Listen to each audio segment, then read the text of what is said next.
Progress.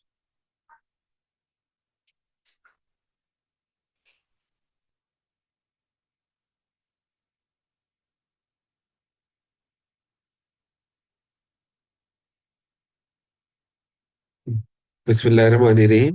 ये दूसरा part है अ, मेरे प्रेजेंटेशन का। पहला पार्ट जो है वो उसमें मैंने आपको बताया था किस तरीके से आपने जो है वो पैक्स लगाने, और पैक्स लगाने के बाद फिर आपने उसको, ये जो आपकी ब्लॉक मशीनरी है, ये ब्लॉक मशीनरी लगा के उसके ऊपर एक स्टील का नेल या स्टील का कील जिसे आप कहते हैं ठोकना है। और उसका जो हाइट होगी वो अपने लेवल से ये 3 फीट ऊंची होगी, आपके सराउंडिंग रोड लेवल के हाईएस्ट पॉइंट से। अच्छा जी, हम वहीं से कंटिन्यू करते हैं। अब आपने क्या किया कि आपने जो है वो हर ये जो ब्लॉक है बनाने के बाद आपने ये उस ब्लॉक की जो ये टॉप ऑफ द नेल है उसके स्ट्रिंग्स को आपने बांध दिया। और इस तरीके से ये अब आपको ये ग्रिड लाइन आपको मिल गई, यानी कि हर एक कॉलम पे, हर एक लाइन के इंटरसेक्शन पे आपको एक कॉलम मिलेगा। अच्छा, अगर हम इसको कुछ इस तरह देखें कि ये मेरा जो है वो फुटिंग प्लान है, जिसमें ये 5 बाय 5 की फुटिंग है मेरी। अब मुझे अब मेरे पास ये कॉलम, मैंने सबसे पहले ये फुटिंग, क्योंकि पहला स्टेज होता है हमारा फुटिंग मार्क करना, और फुटिंग के बाद फुटिंग के निशान लगाना, जिसे हम लाइम स्टोन से लगाते, लाइम चौक से लगाते हैं। और उसके बाद जो है वो हम एस्केवेशन के, इसका मतलब देखिए हमने एस्केवेशन मार्क्स देने हैं। जो भी आपका एस्केवेटर आएगा या कोई भी आएगा, ठीक है।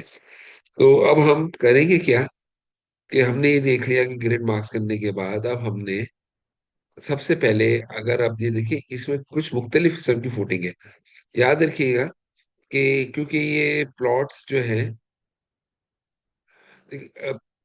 प्लॉट्स जो है क्योंकि इसके साथ ही लगे हुए हैं, इस साइड पे भी प्लॉट है और इस साइड पे भी प्लॉट है और इस साइड पे भी प्लॉट है, इसलिए हमारी जो फुटिंग, जो सबसे पहली फुटिंग होगी वो कुछ इस किस्म की होगी जिसे हम कैंटिलीवर फुटिंग कह सकते हैं।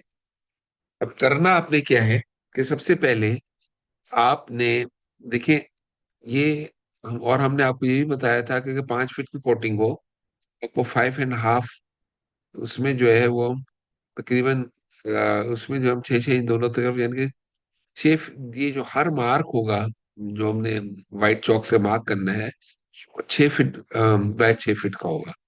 तो अब हमने थोड़े से कुछ मैथमेटिक्स कैलकुलेशन करनी पड़ेगी इस तरीके से कि देखें ये जो ग्रिड है उससे 2.5 इंच जो है वो आप जो है वो आपकी दीवार है, तो आपने 2.5 इंच का, पहले आपने क्या करना है, इस ग्रिड से 2.5 इंच उस तरफ चले जाना है।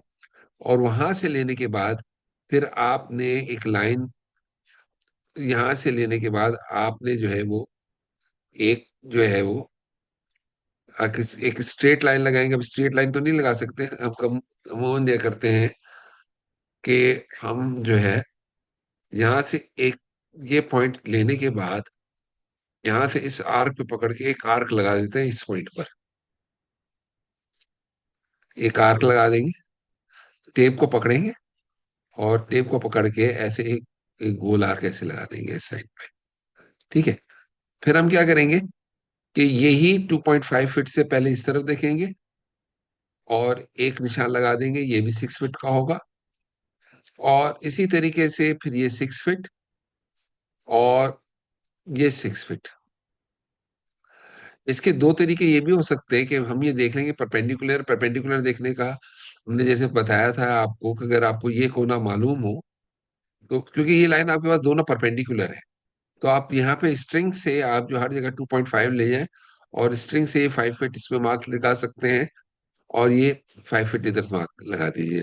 याद रखिएगा जो आपका जो ग्राउंड पॉइंट होगा, आप इससे आप हर ये जो है, आप जो है इधर से आप पहले एक प्लम बॉब गिरा लें इस पॉइंट से।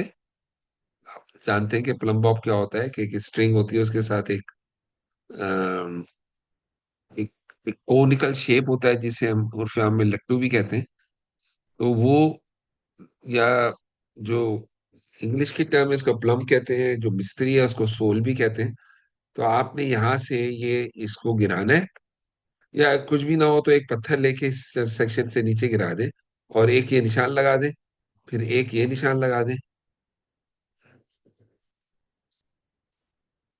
एक निशान ये लगा दे, ये 6 फीट का होगा। फिर यहाँ से 6 फीट ले लें, 6 फीट ले लें। इस तरह एक स्क्वायर बना लिया। अब आप इस तरफ आ जाएं।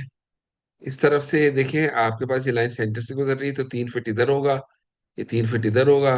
जब ये 3 फीट और 3 फीट इधर मार्क कर लेके एक लाइन स्ट्रेट ये लगा दी आपने, फिर उससे परपेंडिकुलर लाइन एक ये लगा दी, और इसके बाद ये 6 फीट, उसके बाद फिर ये आप इस तरीके से आप ये वाला स्क्वायर बना लेंगे। ये थोड़ी कुछ मैथमेटिक्स है। और इसी तरीके से आप सारी फुटिंग्स जो है वो इसके हिसाब से, कॉलम के हिसाब से, और जैसे आपको ये नैप दिया हुआ होगा उसके हिसाब से आपने लगा ली। दूसरे मायनों में हमारे पास, पहले हमने ये लगाया, फिर ये कॉलम मार्क किया, फिर ये कॉलम फुटिंग मार्क की है, फुटिंग मार्क में ये मार्क की, ये मार्क की, इस तरीके से हम ये फुटिंग मार्क करते चले गए। अच्छा, अभी कॉलम हम नहीं लगाएंगे क्योंकि कॉलम की जो है वो फिल वक्त हम इसे, ये जो 6 फीट बाय 6 फुट है, इसकी हमने लीड कंक्रीट करनी है। खड्डा खोदना है, खड्डा उस खड्डे को लेवल करना है। आपको बताया था क्योंकि स्ट्रिंग जो है 8 फीट नीचे होगी, तो उस स्ट्रिंग की मदद से आपने, जो उस स्ट्रिंग से आपने टेप नाप के और डिस्टेंस नाप के, वर्टिकल डिस्टेंस जो 8 फीट ले लेना है, और 8 फीट से जो है वो आपने एस्केवेशन कर देनी है इस स्क्वायर में। जब एस्केवेशन हो जाएगी, फिर आज आपके लिए मुश्किल नहीं है। और जो है वो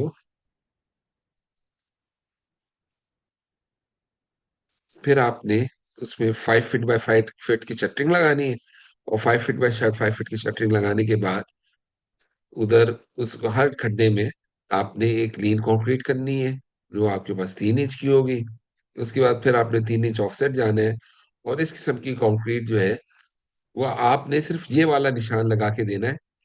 और उसके बाद इसी तरीके से ये जब आप निशान दे देंगे और ये मैप दे देंगे, तो आप इस पे प्लैंक्स लगा के इस किस्म की कंक्रीट हम बड़े आराम से कर सकते हैं। जब ये हो गया, तो ऑब्वियसली इसके सेंटर में आप जो है वो कॉलम मार्क कर सकते हैं। असल में देखिए, जब पहले आपने ये कर लिया, तो ये वाली जो कंक्रीट है ना, ये जो ऊपर वाली कंक्रीट है, ये ऊपर वाली कंक्रीट जो है ना, सबसे पहले होगा क्या कि ये ऊपर वाली कंक्रीट, अगर आप समझे कि फिल वक्त आप समझे कि ये नहीं है, और यहाँ से आपने क्या करना है कि कॉलम का निशान इस तरफ से लगाना है, 6/8 का, 18 का। और जब ये आप लगा लें, तो फिर यहाँ पे आपने स्टील इनफोर्स डालना है। स्टील इनफोर्समेंट इंशाल्लाह आप जो अपना नेक्स्ट सब्जेक्ट होगा उसमें पढ़ेंगे। बहरहाल इसको आपने, जब एक दफा आप ये यहाँ स्टील लगा लें, तो जो है वो फिर आपने कंक्रीट करनी है, और ऑब्वियसली यहाँ पे स्टील होगा, कवर होंगे, ये बहुत सारी चीजें जो आपका होगा। आपका मकसद सिर्फ इस किस्म का जो लेआउट है वो आपने बना के, ये जो ड्राइंग है, ये आपने अपनी लीन कंक्रीट में बनानी है। और उसके हिसाब से फिर जो आपका जो फॉर्म वर्क वाला होगा, वो कंक्रीट ये कॉलम 6/18 का लगा देगा। इससे पहले इस निशान पे पहले वो स्टील इन्फोर्समेंट जो है वो फिक्स की जाएंगी, और उसके बाद फिर बाकी अगले मराइल होंगे। आपका काम सिर्फ लेआउट था। आपने वो स्क्वायर निशान लगा दिए, और उसके बाद जब एक दफा लीन कंक्रीट हो गई, तो फिर वही निशान आपने जो है वो सीमेंट कंक्रीट के दे दिए, और उसमें बीच में कॉलम भी बना देंगे। ये बहुत आसान है, यहाँ से सेंटर लिया, यहाँ से सेंटर लिया। और ये मैं समझता हूँ कि ये कोई इतनी बड़ी चीज नहीं है जो आप इसको ना कर सके। अच्छा, अगर हम आगे चलते हैं, आगे चलने के बाद फर्ज करें कि एक तो मुश्किल काम था जहाँ तीनों तरफ से आपके पास प्लॉट खुले हुए थे, लेकिन अक्सर ऐसा होता है, जैसे ये हमने ये तीसरे प्लॉट की, हमें बीच वाले प्लॉट जो है उसका लेआउट करना है, और उसके साथ हमारे पास ये वाला प्लॉट भी बना हुआ है, ये वाला प्लॉट बना हुआ है, तो यहाँ तो जिंदगी बहुत आसान है। आपने सिर्फ ये करना है कि आठ, ये ग्रिड डिस्टेंस आपको पता है इस वॉल से कितना मेरा कॉलम है।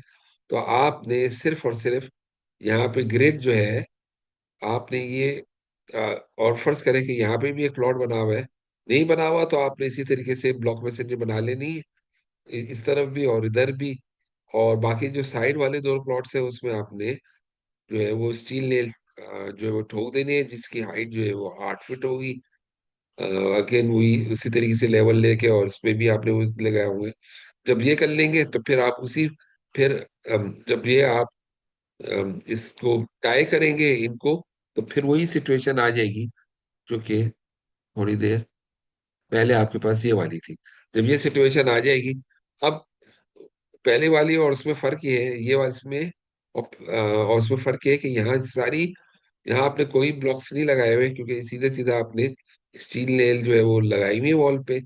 और हो सकता है यहाँ पे भी वॉल हो, और इस साइड पे अगर, इस साइड पे आपने सिर्फ ब्लॉक मशीनरी लगाई हुई है, उस ब्लॉक मशीनरी के जरिए मजीद वही उसी तरीके से स्ट्रिंग बांध देंगे।